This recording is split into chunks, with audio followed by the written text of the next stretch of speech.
شروع اللہ کا نام لے کر جو بڑا مہربان نہایت رحم والا ہے۔ حامیم، کتاب روشن کی قسم کہ ہم نے اس کو قرآن عربی بنایا ہے تاکہ تم لوگ سمجھو، اور یہ بڑی کتاب یعنی لوح محفوظ میں ہمارے پاس لکھی ہوئی اور بلند مرتبہ ہے، حکمت والی ہے۔ تو کیا ہم پھیر دیں گے تمہاری طرف سے یہ کتاب نصیحت موڑ کر اس بنا پر کہ تم ایسے لوگ ہو جو حد پر نہیں رہتے؟ اور ہم نے پہلے لوگوں میں بھی بہت سے پیغمبر بھیجے تھے، اور جو پیغمبر بھی ان کے پاس آتا تھا تو وہ اس سے ضرور تمسخر کرتے تھے، تو جو ان میں سخت زور والے تھے ان کو ہم نے ہلاک کر دیا، اور پہلے لوگوں کی حالت گزر چکی۔ اور اگر تم ان سے پوچھو کہ آسمانوں اور زمین کو کس نے پیدا کیا ہے تو کہہ دیں گے کہ ان کو غالب اور علم والے اللہ نے پیدا کیا ہے، جس نے تمہارے لیے زمین کو بچھونا بنایا اور اس میں تمہارے لیے رستے بنائے تاکہ تم راہ راست پر چلو، اور جس نے ایک اندازے کے ساتھ آسمان سے پانی نازل کیا، پھر ہم نے اس سے مردہ زمین کو زندہ کیا، اسی طرح تم زمین سے نکالے جاؤ گے۔ اور وہی ہے جس نے سب چیزوں کے جوڑے بنائے اور تمہارے لیے کشتیاں اور چوپائے بنائے جن پر تم سوار ہوتے ہو تاکہ تم ان کی پیٹھ پر چڑھ بیٹھو، اور جب اس پر بیٹھ جاؤ پھر اپنے پروردگار کے احسان کو یاد کرو اور کہو کہ وہ ذات پاک ہے جس نے اس کو ہمارے زیر فرمان کر دیا اور ہم میں طاقت نہیں تھی کہ اس کو بس میں کر لیتے، اور ہم اپنے پروردگار کی طرف لوٹ کر جانے والے ہیں۔ اور انہوں نے اس کے بندوں میں سے اس کے لیے اولاد مقرر کی، بے شک انسان سراسر ناشکرا ہے۔ کیا اس نے اپنی مخلوقات میں سے خود تو بیٹیاں لیں اور تم کو چن کر بیٹے دے دیے؟ حالانکہ جب ان میں سے کسی کو اس ہستی کی یعنی لڑکی کی خوشخبری دی جاتی ہے جو انہوں نے اللہ کے لیے بیان کی ہے تو اس کا چہرہ سیاہ پڑ جاتا ہے اور وہ اندر ہی اندر گھٹنے لگتا ہے۔ کیا وہ ہستی جو زیوروں میں پرورش پائے اور جھگڑے کے وقت بات نہ کر سکے اللہ کی اولاد ہو سکتی ہے؟ اور انہوں نے فرشتوں کو کہ وہ رحمان کے بندے ہیں اس کی بیٹیاں ٹھہرایا۔ کیا یہ ان کی پیدائش کے وقت حاضر تھے؟ ان قریب ان کی شہادت لکھ لی جائے گی اور ان سے باز پرس کی جائے گی، اور کہتے ہیں اگر رحمان چاہتا تو ہم ان کو نہ پوچھتے، ان کو اس کا کچھ علم نہیں، یہ تو صرف اٹکلیں دوڑا رہے ہیں۔ یا ہم نے ان کو اس سے پہلے کوئی کتاب دی تھی کہ یہ اس سے استدلال کرتے ہوں؟ بلکہ کہنے لگے کہ ہم نے اپنے باپ دادا کو ایک طریقے پر پایا ہے اور ہم انہی کے قدم بقدم چل رہے ہیں، اور اسی طرح ہم نے تم سے پہلے کسی بستی میں کوئی خبردار کرنے والا نہیں بھیجا مگر وہاں کے خوشحال لوگوں نے کہا کہ ہم نے اپنے باپ دادا کو ایک راہ پر پایا ہے اور ہم قدم بقدم انہی کے پیچھے چلتے ہیں۔ پیغمبر نے کہا اگرچہ میں تمہارے پاس ایسا دین لایا ہوں کہ جس رستے پر تم نے اپنے باپ دادا کو پایا وہ اس سے کہیں زیادہ سیدھا رستہ دکھاتا ہو، تو کہنے لگے کہ جو دین تم دے کر بھیجے گئے ہو ہم اس کو نہیں ماننے کے، تو ہم نے ان سے انتقام لیا، سو دیکھ لو کہ جھٹلانے والوں کا انجام کیسا ہوا۔ اور جب ابراہیم نے اپنے باپ اور اپنی قوم سے کہا کہ جن چیزوں کو تم پوجتے ہو میں ان سے بیزار ہوں، ہاں جس نے مجھ کو پیدا کیا وہی مجھے سیدھے رستے پر لے چلے گا، اور یہی بات وہ اپنے بعد اپنی اولاد میں چھوڑ گئے تاکہ وہ اللہ کی طرف رجوع رہیں۔ بات یہ ہے کہ میں ان کفار کو اور ان کے باپ دادا کو مال و متاع دیتا رہا یہاں تک کہ ان کے پاس حق اور صاف صاف بیان کرنے والا پیغمبر آ پہنچا، اور جب ان کے پاس حق یعنی قرآن آیا تو کہنے لگے کہ یہ تو جادو ہے اور ہم اس کو نہیں ماننے کے، اور یہ بھی کہنے لگے کہ یہ قرآن ان دونوں بستیوں یعنی مکے اور طائف میں سے کسی بڑے آدمی پر کیوں نازل نہ کیا گیا؟ کیا یہ لوگ تمہارے پروردگار کی رحمت کو بانٹتے ہیں؟ ہم نے ان میں ان کی معیشت کو دنیا کی زندگی میں تقسیم کر دیا اور ایک کے دوسرے پر درجے بلند کیے تاکہ ایک دوسرے سے خدمت لے، اور جو کچھ یہ جمع کرتے ہیں تمہارے پروردگار کی رحمت اس سے کہیں بہتر ہے۔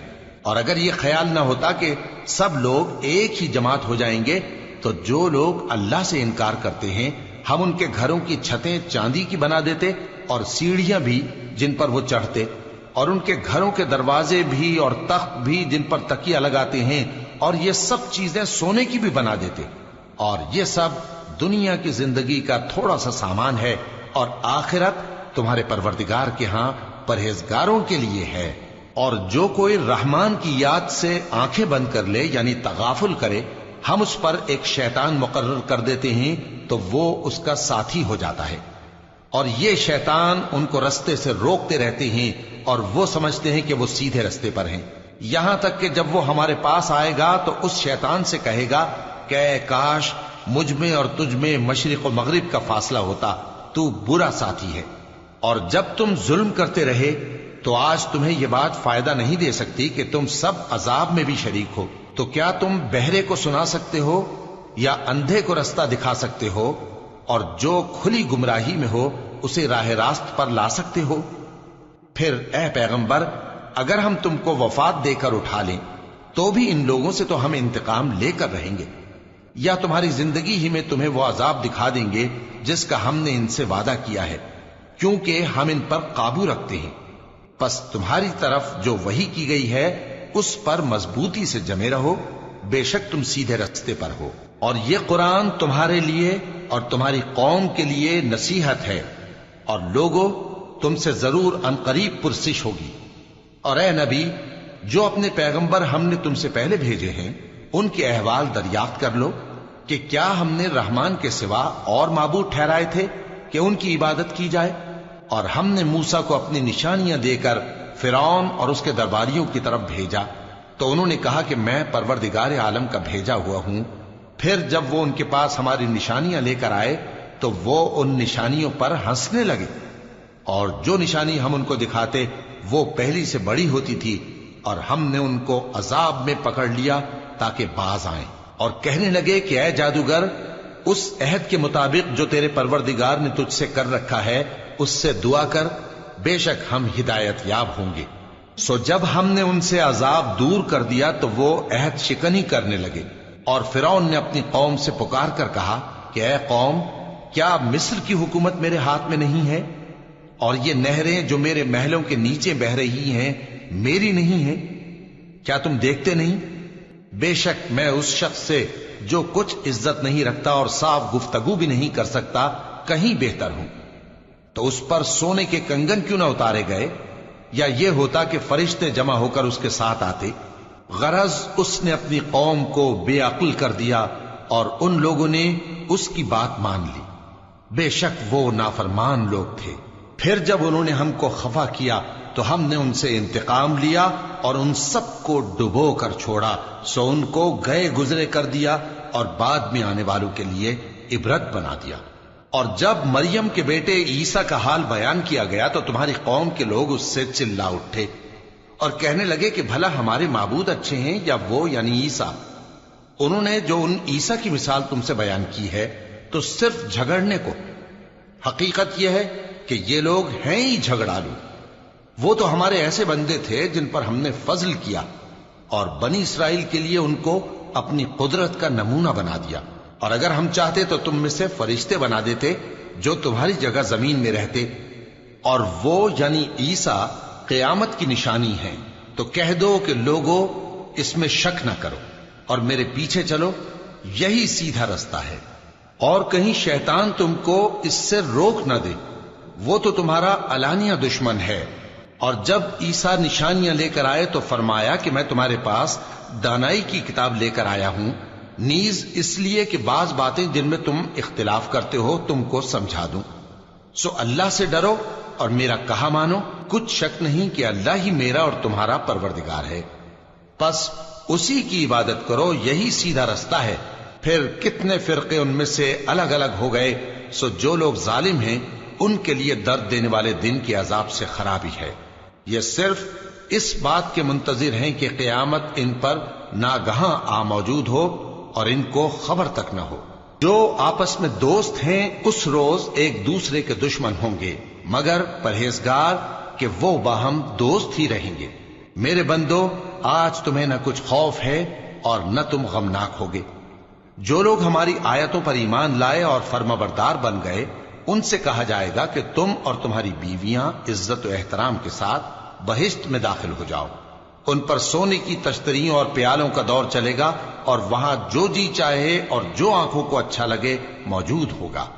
اور اے اہل جنت، تم اس میں ہمیشہ رہو گے۔ اور یہ جنت جس کے تم مالک بنا دیے گئے ہو تمہارے اعمال کا صلہ ہے. یہاں تمہارے لیے بہت سے میوے ہیں جن کو تم کھاؤ گے، اور گناہگار یعنی کفار ہمیشہ دوزخ کے عذاب میں رہیں گے جو ان سے ہلکا نہ کیا جائے گا، اور وہ اس میں نا امید ہو کر پڑے رہیں گے. اور ہم نے ان پر ظلم نہیں کیا بلکہ وہی اپنے آپ پر ظلم کرتے تھے. اور وہ پکاریں گے کہ اے مالک، اے دوزخ کے نگراں، تمہارا پروردگار ہمیں موت ہی دے دے. وہ کہے گا کہ تم ہمیشہ اسی حالت میں رہو گے. ہم تمہارے پاس حق لے کر پہنچے لیکن تم میں سے اکثر حق سے ناخوش ہوتے رہے. کیا انہوں نے کوئی بات ٹھہرا رکھی ہے؟ تو ہم بھی کچھ ٹھہرانے والے ہیں. کیا یہ لوگ یہ خیال کرتے ہیں کہ ہم ان کی پوشیدہ باتوں اور سرگوشیوں کو سنتے نہیں؟ کیوں نہیں، سب سنتے ہیں، اور ہمارے فرشتے ان کے پاس ان کی سب باتیں لکھ لیتے ہیں. کہہ دو کہ اگر رحمان کے لیے اولاد ہو تو میں سب سے پہلے اس کی عبادت کرنے والا ہوں. یہ جو کچھ بیان کرتے ہیں آسمانوں اور زمین کا مالک جو عرش کا بھی مالک ہے اس سے پاک ہے. تو ان کو بک بک کرنے اور کھیلنے دو یہاں تک کہ جس دن کا ان سے وعدہ کیا جاتا ہے اس کو دیکھ لے. اور وہی آسمانوں میں بھی معبود ہے اور وہی زمین میں بھی معبود ہے، اور وہ حکمت والا ہے، علم والا ہے. اور وہ بہت بابرکت ہے جس کے لیے آسمانوں اور زمین اور جو کچھ ان دونوں میں ہے سب کی حکومت ہے. اور اسی کو قیامت کا علم ہے اور اسی کی طرف تم لوٹ کر جاؤ گے. اور جن کو یہ لوگ اللہ کے سوا پکارتے ہیں وہ تو سفارش کا کچھ اختیار نہیں رکھتے. ہاں، جو علم و یقین کے ساتھ حق کی گواہی دیں وہ سفارش کر سکتی ہیں. اور اگر تم ان سے پوچھو کہ ان کو کس نے پیدا کیا ہے تو کہہ دیں گے کہ اللہ نے. تو پھر یہ کہاں بہہ کے پھرتے ہیں؟ اور بسا اوقات پیغمبر کہا کرتے ہیں کہ اے پروردگار، یہ ایسے لوگ ہیں کہ ایمان نہیں لاتے، تو اے پیغمبر ان سے منہ پھیر لو اور سلام کہہ دو، ان کو عنقریب انجام معلوم ہو جائے گا.